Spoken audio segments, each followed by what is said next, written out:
Puji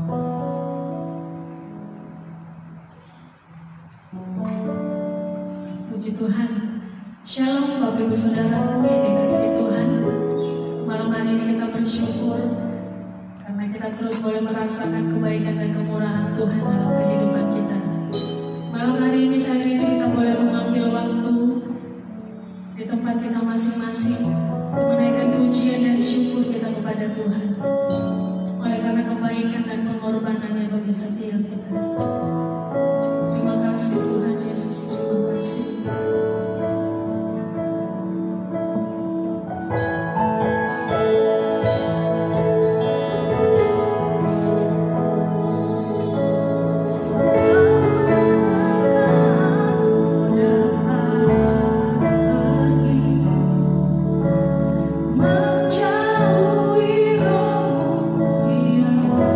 Suci, kau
Puji Tuhan, kita akan siapkan hati kita untuk diisi oleh kebenaran firman Tuhan saat malam hari ini.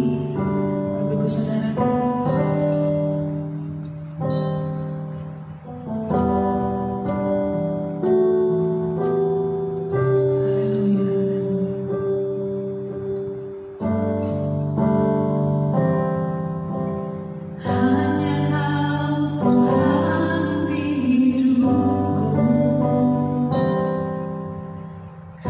berikan hidup yang baru.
di dalam hadirat Tuhan yang kudus. Dan saat ini Tuhan, kami menyiapkan seluruh hidup kami, supaya hidup ini terus disentuh oleh kebenaran Tuhan, melalui firman-Mu yang berkuasa, yang menghidupkan, yang memulihkan, yang terus membangun dan membentuk kami menjadi indah sebagai gereja yang terus dipersiapkan menjelang kedatangan-Mu kali yang kedua. Terpujilah Engkau Tuhan. Kiranya firman-Mu malam hari ini menjadi firman yang terus memotivasi kami, mengarahkan hidup kami, dan membebaskan kami dari segala hal yang tidak berkenan di hadapan Tuhan. Inilah doa kami Tuhan, kami siap terima firman-Mu. Haleluya. Amin. Puji Tuhan, shalom gereja Tuhan.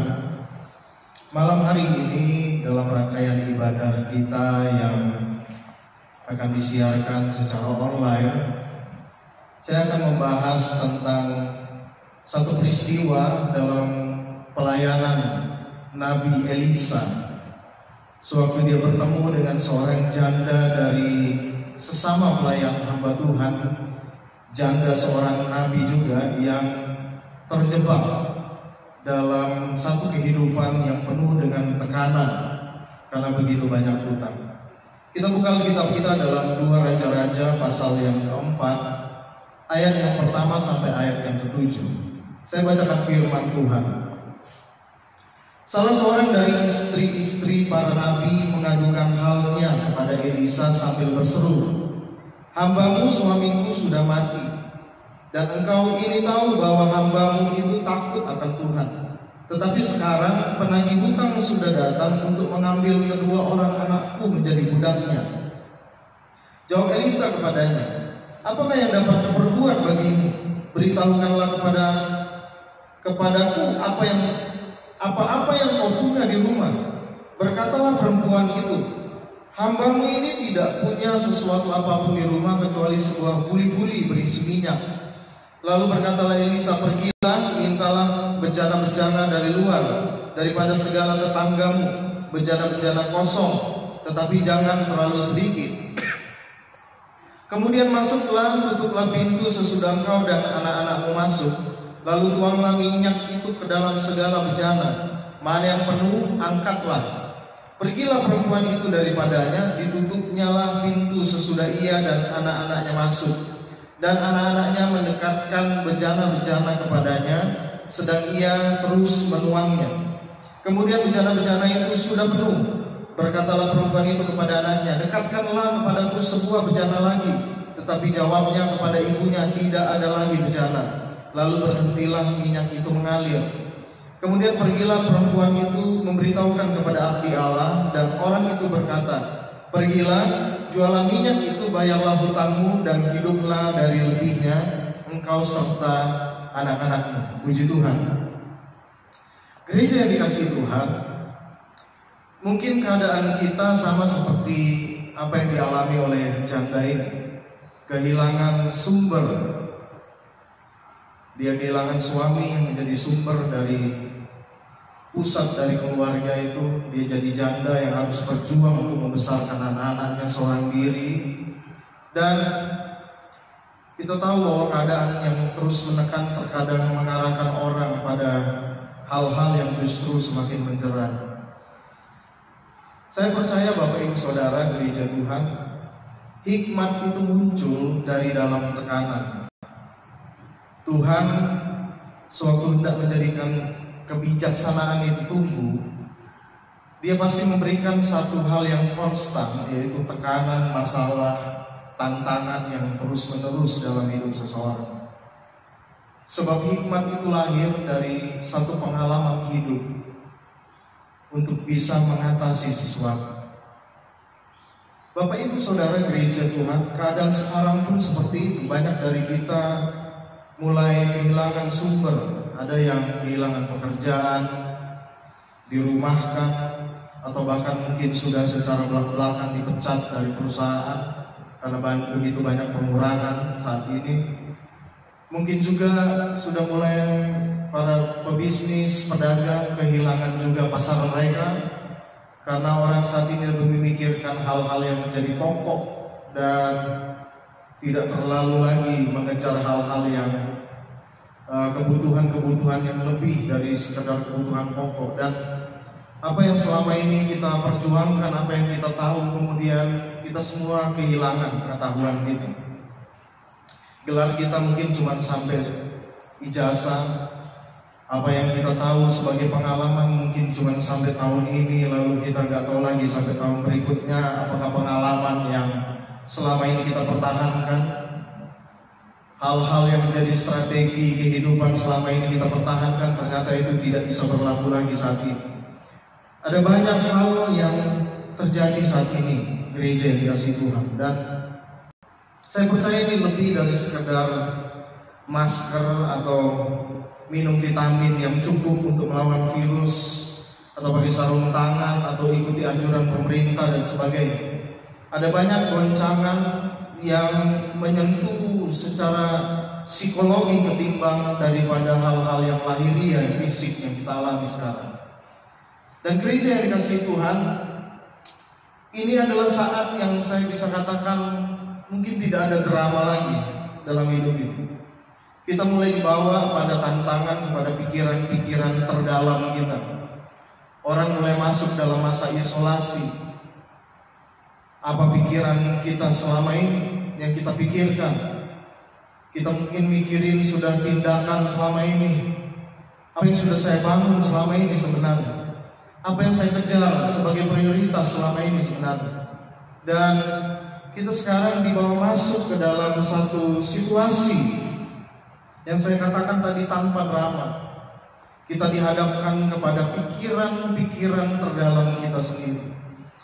Nah, gereja yang dikasihi Tuhan, saya percaya Tuhan mengizinkan hal ini di tahun ini. Saya percaya walaupun ini tidak berlangsung lama, ini kayak slice saja atau satu irisan di dalam waktu, tapi ini membawa seluruh dunia bahkan berpikir. Pemerintah seluruh dunia berpikir bagaimana pemerintahan. Dunia medis mulai berpikir tentang prosedur kesehatan mereka, perlengkapan mereka, kesiapan mereka. Dunia pendidikan pun dirancang bagaimana sistem yang mereka bangun. Apa sih yang mereka bangun sebenarnya? Intelektual semata atau kemudian manusia-manusia yang menjadi orang-orang yang siap untuk menghadapi tantangan berikutnya? Semua orang saat ini dihadapkan pada situasi yang sama. Apa yang kita lakukan selanjutnya? Gereja yang dikasihi Tuhan, saya percaya saat sekarang di mana dunia, semua negara saya percaya saat ini sudah terkena dampak ini, mulai masuk dalam isolasi. Dan malam hari ini mari kita bicara isolasi.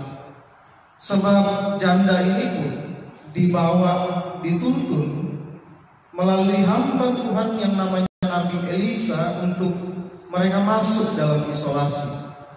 Dia berkata, kalian hendak, keluarga ini hendak pulih, apa yang kamu punya? Pinjam bejana-bejana dari luar, karena kamu punya minyak ini. Lalu tutup pintu, dan engkau dengan anak-anakmu dan semua bejana kosong ini masuk dalam satu isolasi untuk siap menerima perubahan dan mujizat dari Tuhan.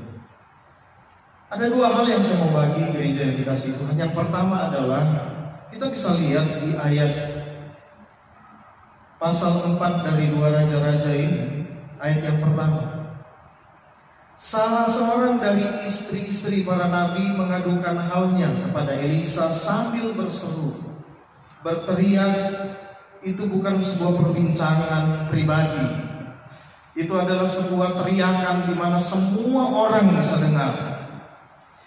Biasanya kalau hamba Tuhan datang jemaat, mereka senang dengan sesuatu yang privasi. Tapi di kisah ini, Bapak Ibu Saudara, ini janda sudah gak peduli lagi. Dia mungkin mau semua orang tahu apa yang terjadi dalam hidup. Dan dia berseru, hambamu, suamiku sudah mati, dan engkau ini tahu bahwa hambamu itu takut akan Tuhan. Tetapi sekarang penagih hutang sudah datang untuk mengambil kedu kedua orang anakku untuk menjadi budakku. Janda ini dalam bayangan saya sewaktu merenungkan ini gereja Tuhan, ini adalah tipe orang yang mungkin sudah menceritakan permasalahannya kemanapun. Dia sudah cari solusi pasti. Dia sudah cari jalan keluar pasti. Dia pasti sudah datangi orang-orang yang dia pikir dia bisa bertolong dia. Dan sering kita pun sama kayak janda ini, kita bersuara, kita menghembuskan cerita kita kemana-mana. Dan tuntunan Tuhan lewat Nabi ini adalah, janda, kau berhenti.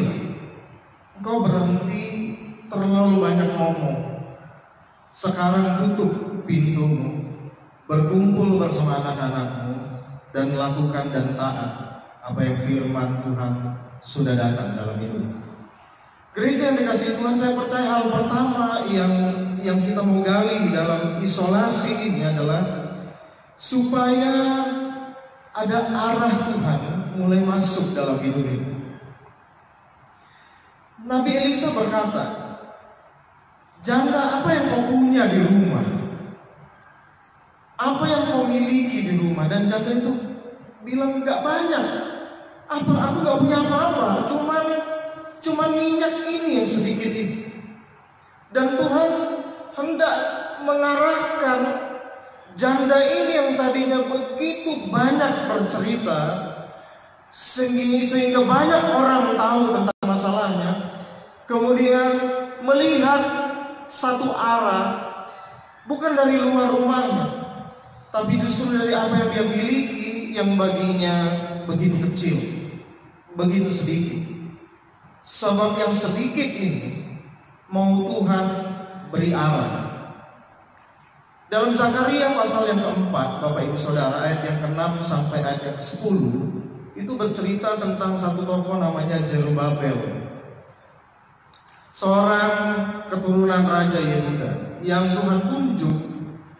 Sebab dalam pimpinannya bersama dengan imam besar Yosua waktu itu, mereka harus membangun kembali bait Allah. Dan waktu itu semua sumber daya yang mereka miliki gak banyak, begitu sedikit. Tapi firman Tuhan datang melalui Nabi Zakaria kepada pemimpin ini, Zerubabel ini.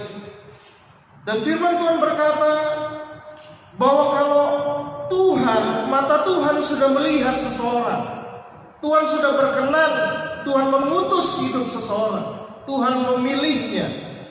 Gereja yang dikasihi Tuhan, firman Tuhan berkata, gunung pun di hadapanmu adalah tanah yang rata.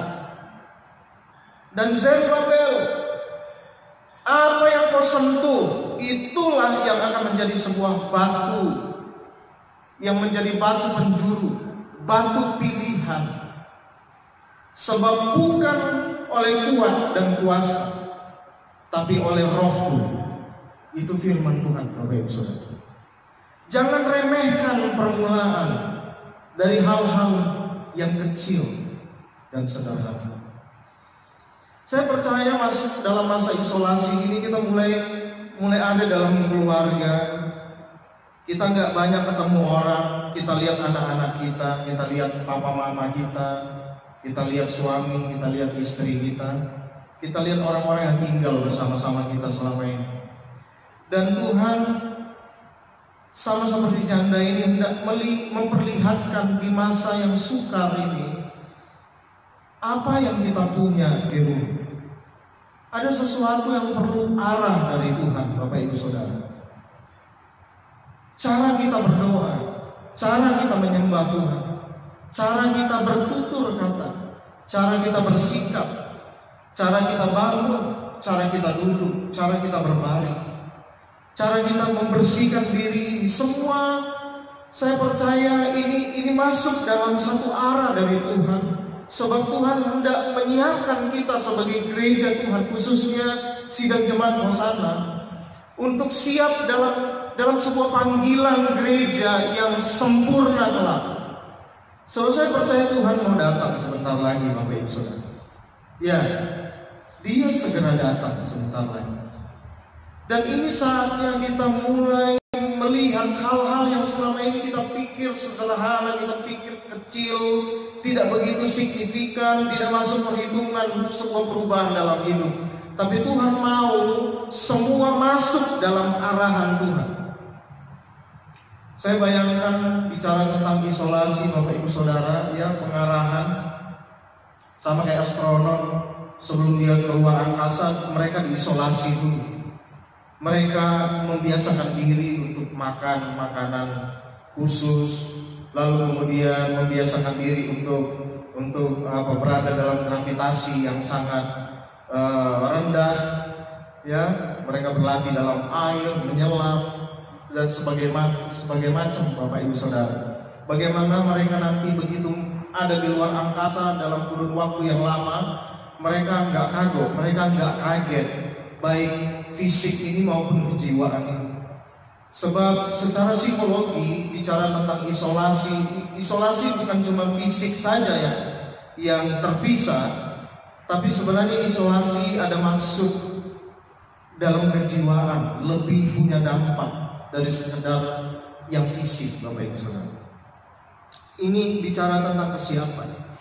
Seorang petinju pun sebelum masuk dalam pertandingannya, dia diisolasi entah berapa bulan.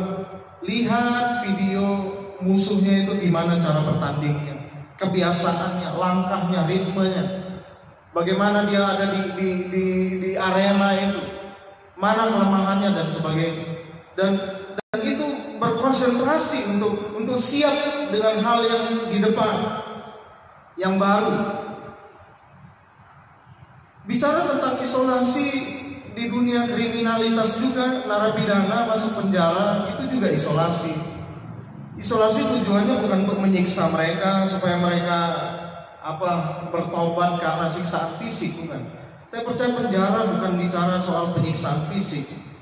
Penjara itu bicara tentang pengisolasian kejiwaan manusia supaya dia lebih banyak berpikir, berhadapan dengan pikirannya sendiri, tindakannya selama ini seperti yang saya katakan di awal, itu situasi tanpa drama. Gereja yang dikasihi Tuhan, ini saya percaya seperti inilah janda ini dibawa oleh firman Tuhan ini. Melihat apa yang selama ini kecil, tapi kalau itu dipakai oleh Tuhan, maka yang kecil jangan pernah kau pandang remeh. Gereja yang dikasihi Tuhan, ini waktunya kita mulai melihat pribadi, apa yang kita punya di rumah, diri kita, keluarga kita, apa yang kita miliki, dengan lebih mendetil dan berdoa kepada Tuhan. Tuhan, arahkan kami, arahkan apa yang kami punya, semuanya, keuangan kami, semua sumber-sumber yang kami miliki, apa yang kami miliki secara fisik dan lahiriah ya Tuhan, arahan-Mu, pimpinan dan tuntunan-Mu, inilah yang kami perlukan. Sebab kita semua, Bapak Ibu Saudara, masuk dalam situasi yang sulit. Itu yang pertama, bicara tentang arah. Yang kedua, Bapak Ibu Saudara, kita lihat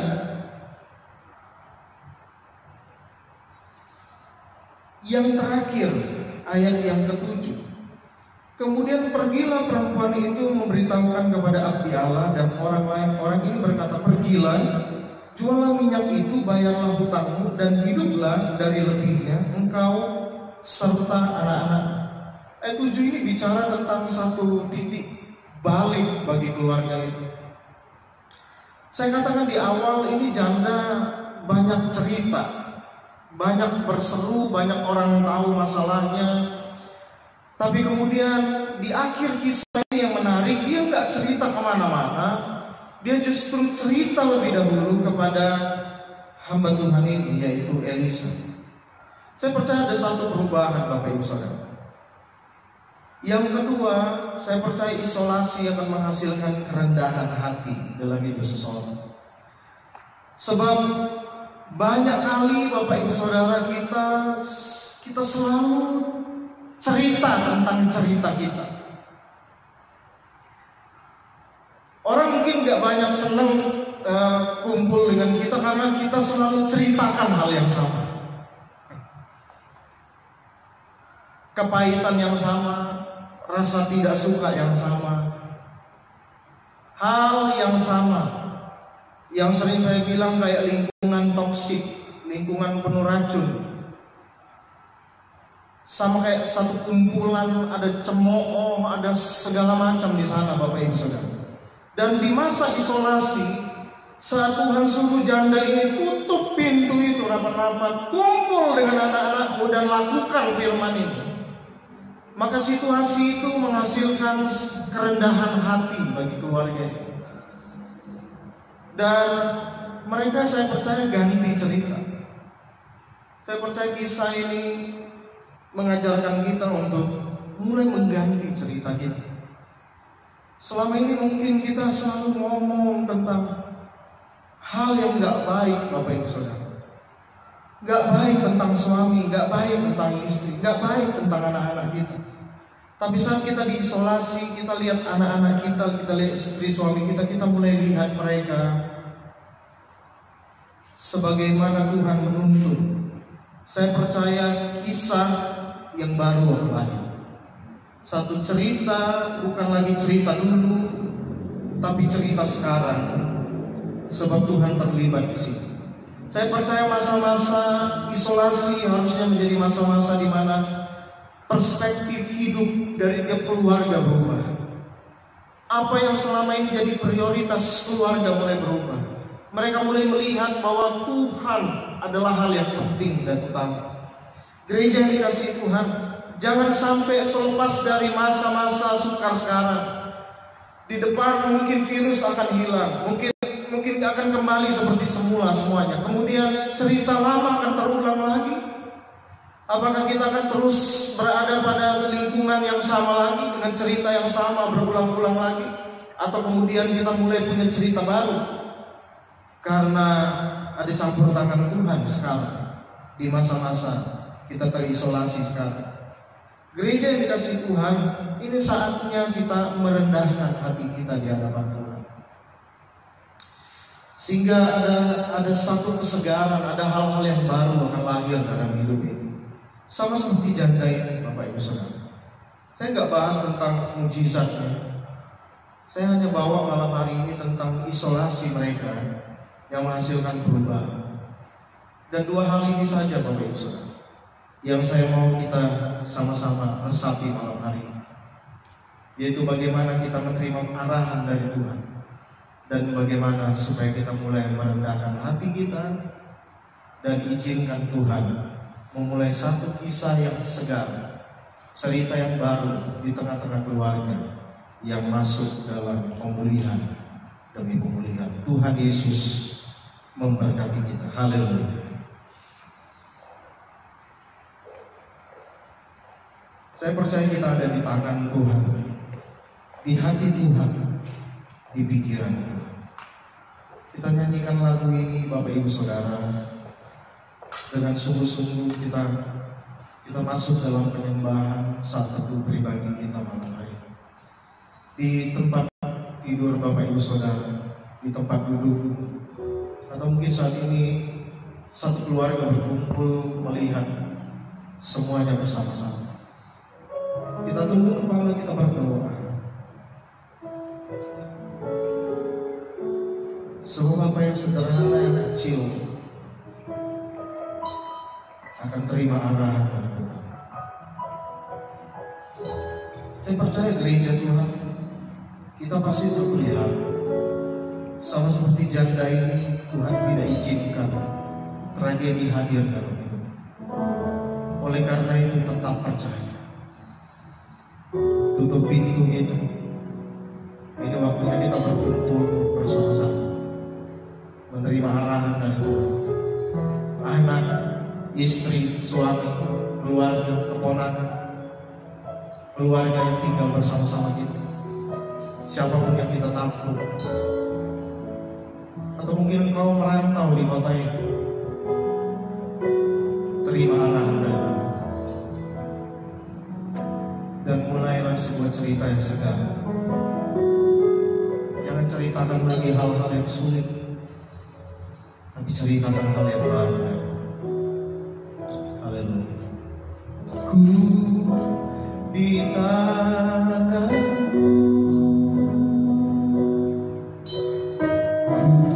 ku di hatimu,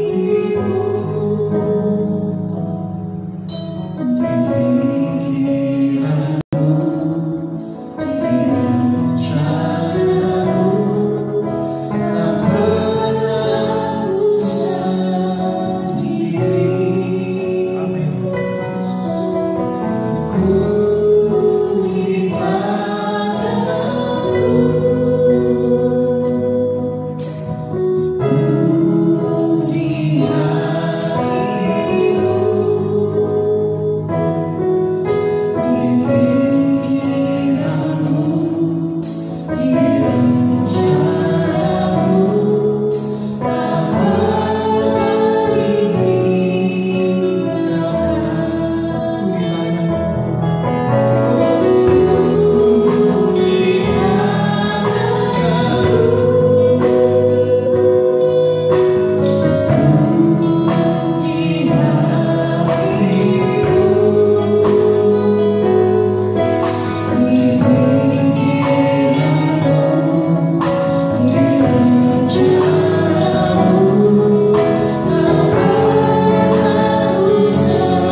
Engkau yang mengarahkan kami, menetapkan kami untuk tiba pada hal-hal yang mempersiapkan menjadi bagian kami yang sesungguhnya.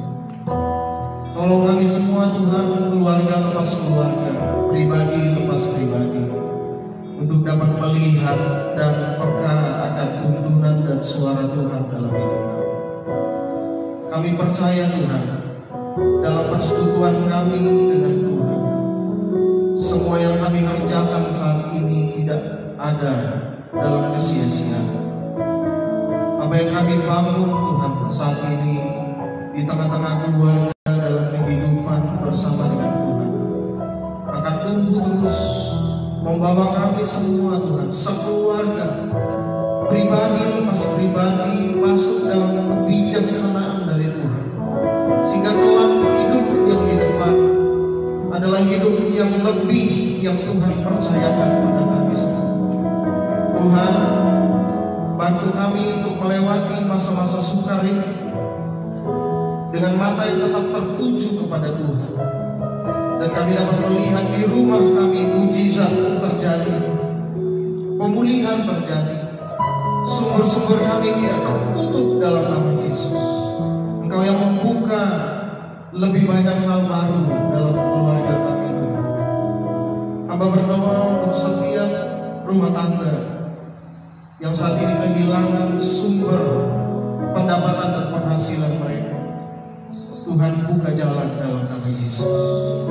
Beri hikmat kepada setiap kepala keluarga, kepada ibu-ibu rumah tangga, untuk mereka dapat melihat peluang Tuhan di masa-masa sekarang ini dalam nama Yesus. Untuk setiap anak-anak dapat melihat sekolah dan kuliah mereka adalah hal serius yang diperjuangkan orang tua, dan mereka terus berada dalam penghargaan tertinggi untuk mengisi hidup mereka dengan pengetahuan yang baik, dan telah pakai Tuhan setiap anak-anak kami dalam panggilan yang jauh lebih tinggi dari kami. Tuhan, Engkau yang jaga setiap rumah tangga. Tidak ada pertikaian, tidak ada pertengkaran karena hal-hal sepele tentang kehidupan, tapi damai sejahtera. Saat semua sudah hilang, kami hanya memiliki keluarga. Saat semua lenyap, kami hanya memiliki saudara-saudara seiman dalam Kristus. Tapi kami percaya Tuhan kami hidup, Tuhan kami ajaib, Tuhan yang akan menjaga dan memelihara. Terima kasih Bapak, terima kasih.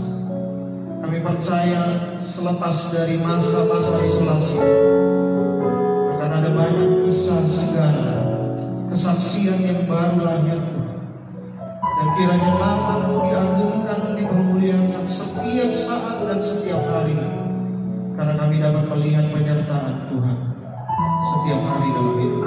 Terima kasih Bapak, berkati kami semua di dalam nama Tuhan Yesus.